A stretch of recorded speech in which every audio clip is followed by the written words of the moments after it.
the best response you can have to a payoff in a thriller is someone goes, "Oh, right, I forgot. Of course, I should have thought that." On Story offers a look inside the creative process from today's leading writers, creators, and filmmakers. All of our content is recorded live at Austin Film Festival and at our year-round events.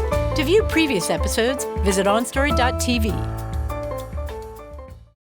On Story is brought to you in part by the Alice Kleberg Reynolds Foundation, a Texas family providing innovative funding since 1979.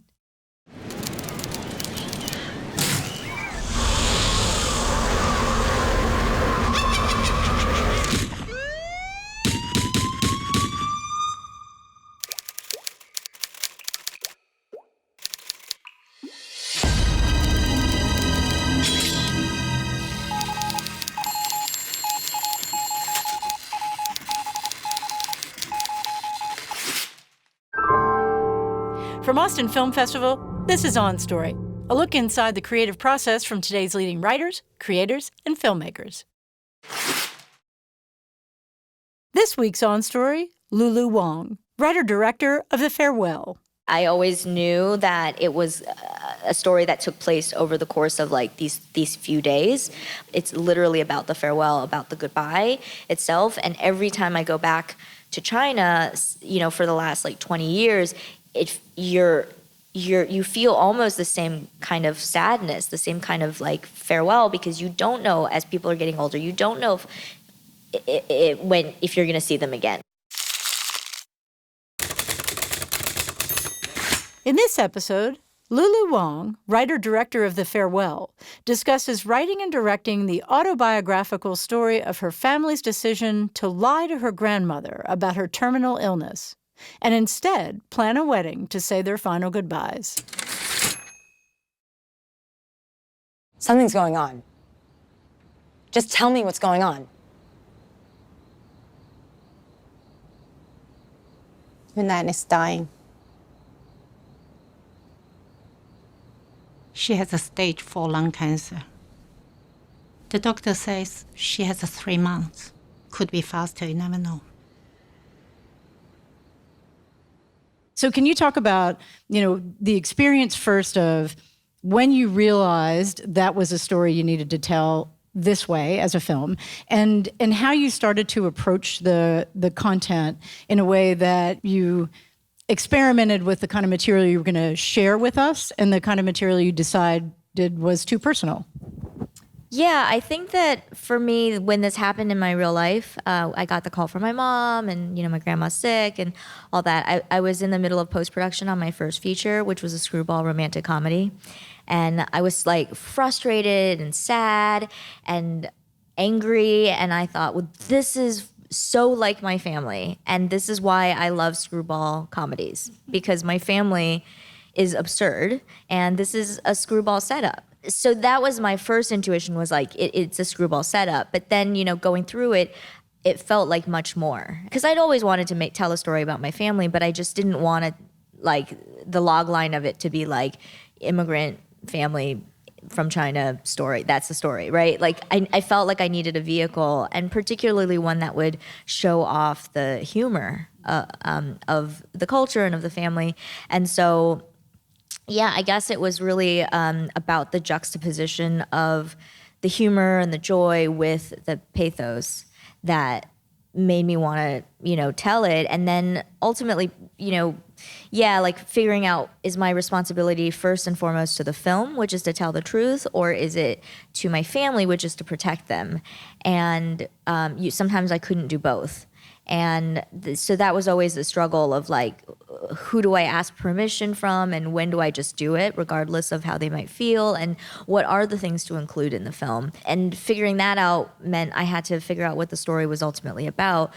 And for me, it was about this family that was one family, but spread out around the world because of immigration and pursuing different dreams, and now have different perspectives and different worldviews.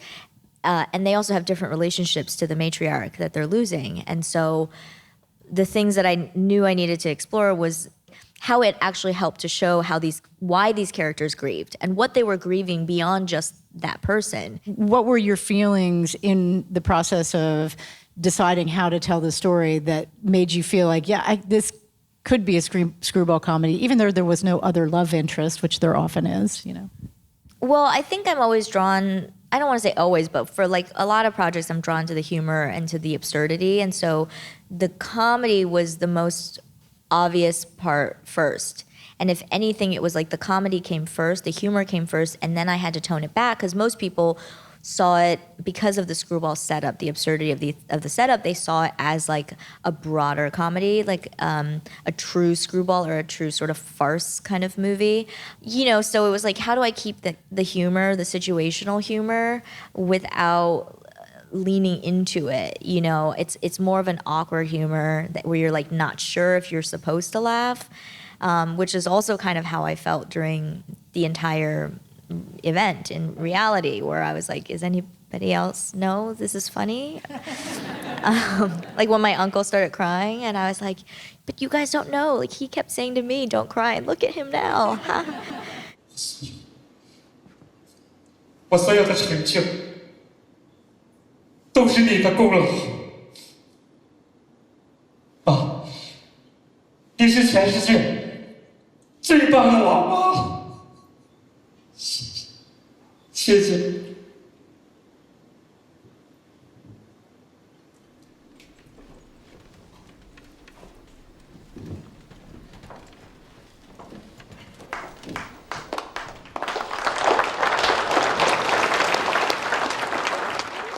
Secondarily, I think the other tonal realization I had was that I wanted to capture the tension and dread. And the challenge of that is, again, that we're watching a lot of people not doing something, like not saying something or not acting on something. How do you visualize that? And I started to realize that that's what horror films do, right? We're constantly, with horror films, you create the setup, and then the camera helps to create the dread. Like, you know that there's a monster somewhere. As long as you know that it's there and it could attack at any moment, then everybody can keep doing what they're doing, you know? But we feel the monster in the room, and, you know, and whether it's with music or camera push or whatever, like, so then I decided, okay, that's what the lie is. The lie is the monster that can rear its head at any moment. And so with every scene, like, let's try to find ways to make that felt. 你妈说你忙回不来了，咋啦？咋不说话呢？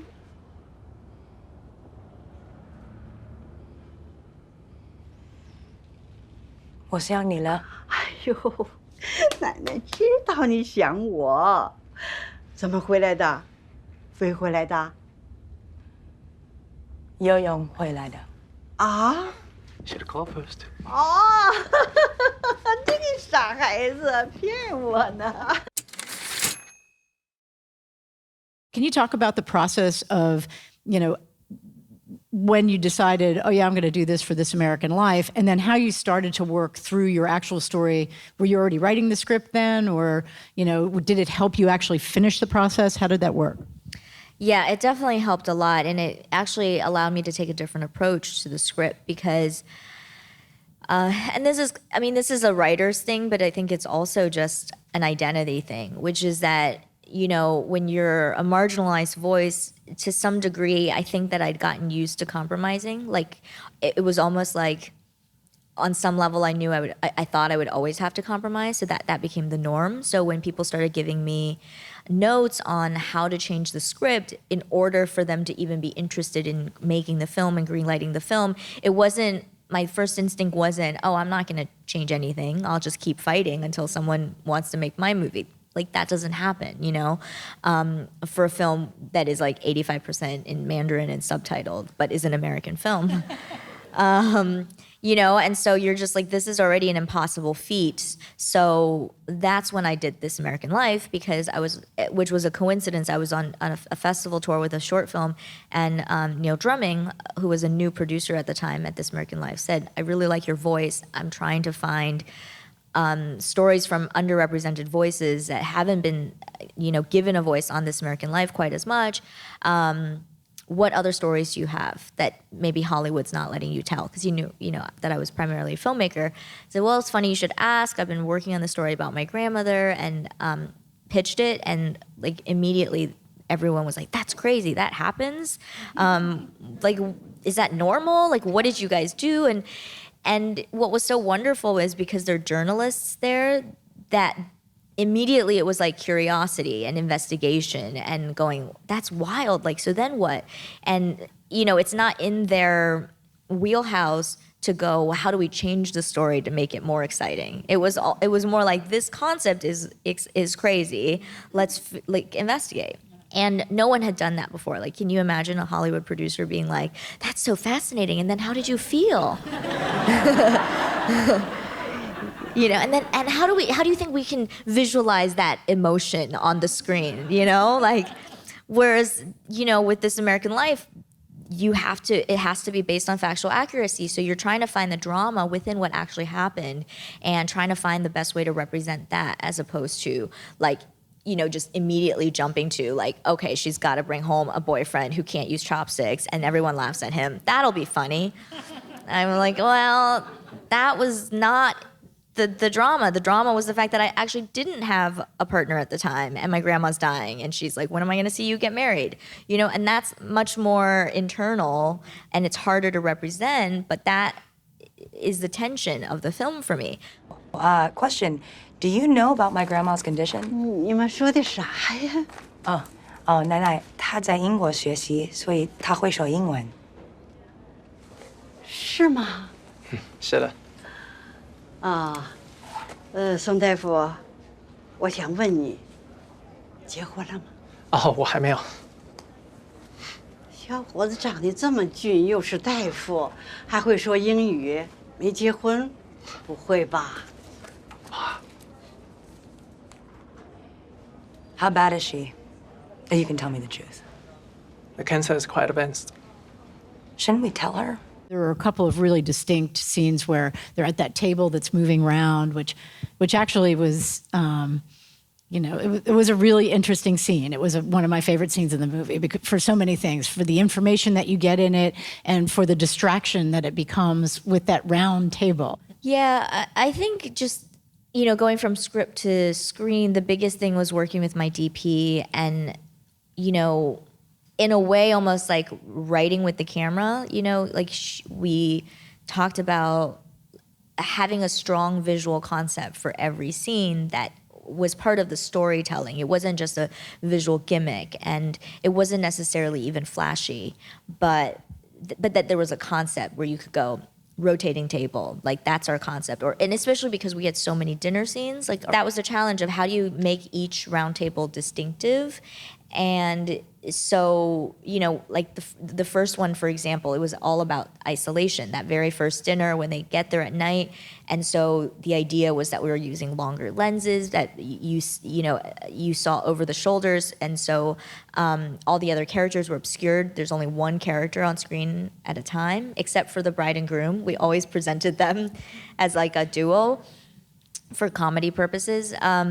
And then so the idea was like isolation of each person on this screen. And then the next morning, it was different. It was all wide shots because you really saw them as a unit. And also the night before, it's an introduction of all of the characters. And then with the rotating table, it was this idea of like, again, the collective unit, but sort of the circular nature of this conversation. And it to me, that's the conversation that I have every time I go home almost.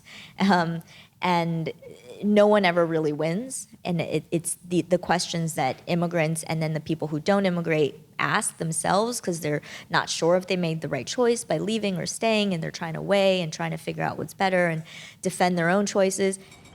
说不定他去了美国，就跟我们家比利一样，对钱不感兴趣了。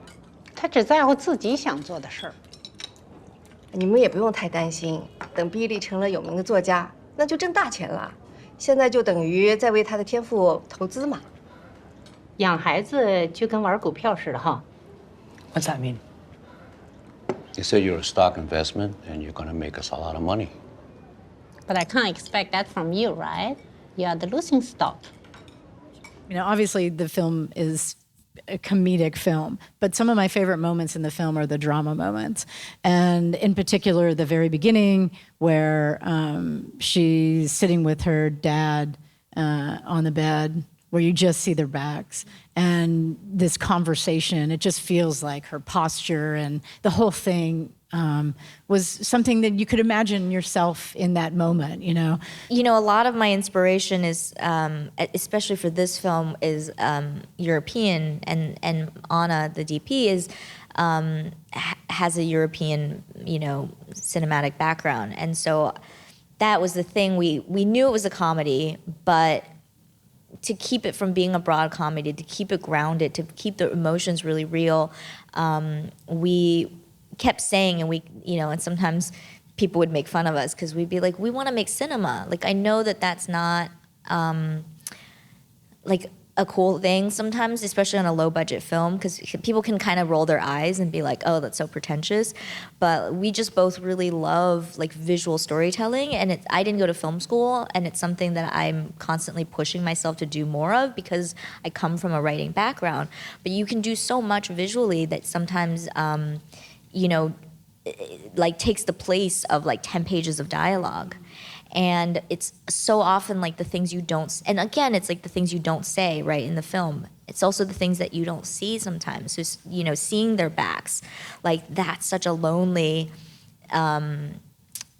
image, you know, and you can project the feelings because you don't actually see their faces and you see them in the dark. How did you approach Billy and your grandmother in particular, who's, you know, obviously this iconic person to you, on the page, recognizing that somebody else was going to bring something to that picture as well? I think pretty early on I had to separate myself from the character, knowing that I was developing not an autobiography, but a character that would best serve the story, and what part of myself am I sort of leaning into. Not necessarily even personality, but more just like situational. What's like, you know, the characteristic of this character meets the circumstances that causes the conflict, right? That's what they say, right? It's all about like a particular character in a particular moment. That's what is driving the drama. And so what is it about this character? And it was important that because she's American, that is the heart of the drama. If she wasn't American, if she was Chinese, there would be no story. So it was important that she felt American. What does that mean? You know, what does it mean to feel American? Well, she's got to feel really open, really outspoken. At any moment, she might just speak her mind because she's a millennial and she's transparent and she believes in honesty and truth and freedom. Yay! You know, independent, strong female. And then putting her in this situation where suddenly she doesn't have a voice and she doesn't know where to find, you know, what to do, right? Because the challenge now for her is actually to not speak and to not act.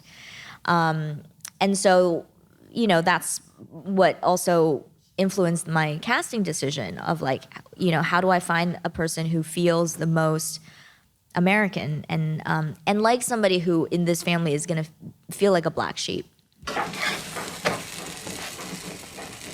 Stop fooling around. Oh, it's hot. Don't be mad, Mom. Where do you get the money to buy a ticket? Credit card, right? Mom, I'm fine. Look at my face. Look at my face. Look at my face. Look. Take the table.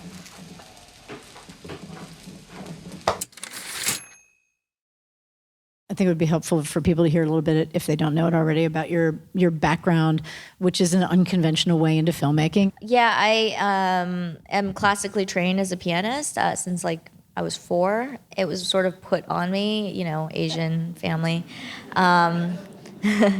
So yeah, I definitely think like, well, first of all, just like my music in a practical way, like taught me discipline, like having to practice piano every single day. And then I think, yeah, I have a natural sense of rhythm from that. Like when I think about editing when I think about dialogue. That's one of the reasons I love screwball comedies. You know, it's like His Girl Friday. Like there's a rhythm to the banter that I love, and like the way that the rhythm and the way that dialogue lands on a person, and then you have to stay on them for it to land, and then you go, and you know, there's just like an energy. So I definitely think that in an unconscious way, I think about rhythm through because I'm editing too as I'm writing. Like I'm picturing the movie in my head. I start to listen to music when I'm writing, so that I can get a feel of the flow and the rhythm, and I guess also just like the power of silence. You know, because in music, especially classical music, there's like rest. And then, you know, like Beethoven, right? There's like a moment of rest, and then dun dun, pause, dun dun. You know, and so playing with those kinds of pauses and rests, and in The Farewell we do that too. Like there's like long moments of silence, and then you're like bam, hit with music. 走错了！哎呀，小姨说可以穿过公园。不对呀！哎呀，你不，Billy is the wrong way。公园穿过去太多了。That's fine。好像比这样的。We have to go around. That's fine. What's happening? 这边。啊？哪是过不去啊 Which way are you going? 来了，小姨说了，从公园走最快。他可能不知道。咱们可以往右拐，往右拐。This way. I am Bradley. Got it. What did your family think afterwards? Like, is there a range of emotions from people? Oh gosh, well, this is a hard question. Well, my grandma still doesn't know. She hasn't seen the film. It's coming out in China in a couple weeks, so I'm dealing with that right now. My family still doesn't want her to know. My mom said, yeah, you know I told you to keep the secret and not go against the family, but that was when the secret was within a very small circle. Now the world knows, and it feels a little bit wrong to be lying to her when the entire world knows, and she still doesn't know. So, but then my uncle and great aunt, they're just like, nope, she's outlived her prognosis. We're not going to ruin that now, and jinx it. So we're still not allowed to tell her, and the movie's going to be released. So there's that. And then my grandma's like, every time we talk, she's like, your movie's doing well? When can I see it? What is it called so I can look it up? In Chinese, it's not called The Farewell. It's called Don't Tell Her. So I can't. I'm like, I only know the English title. My Chinese isn't good enough. I don't know how it translates. Ask your sister.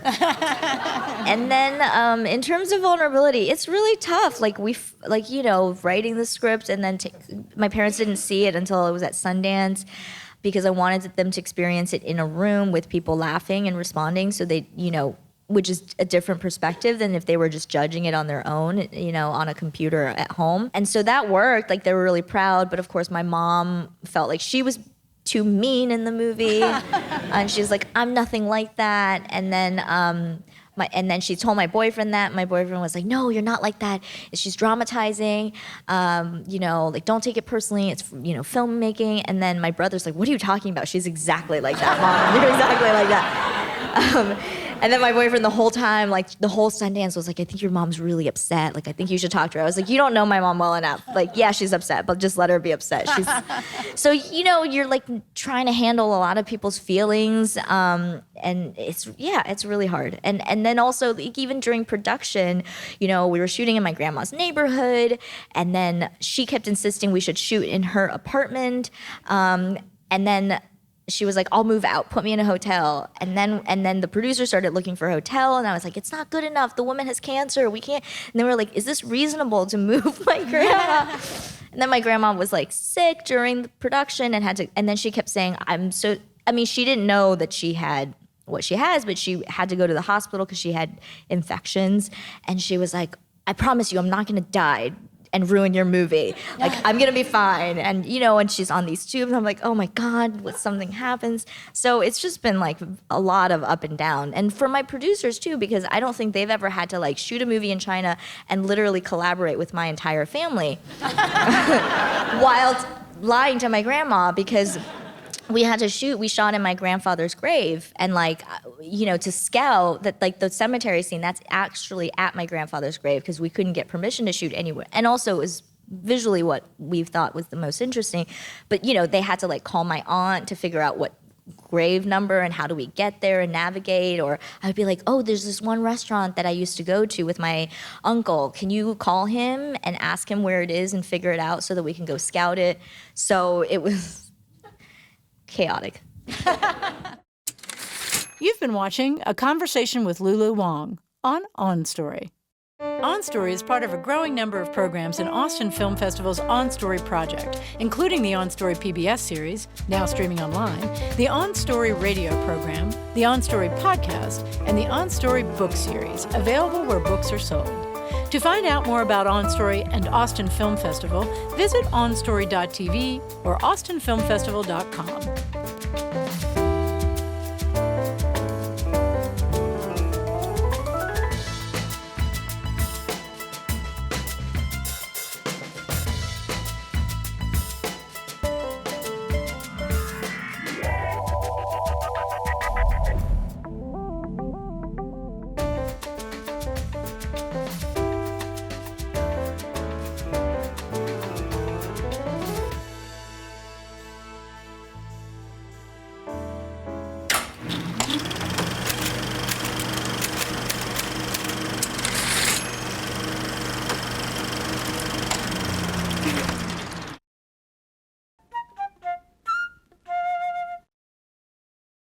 Want to see On Story live?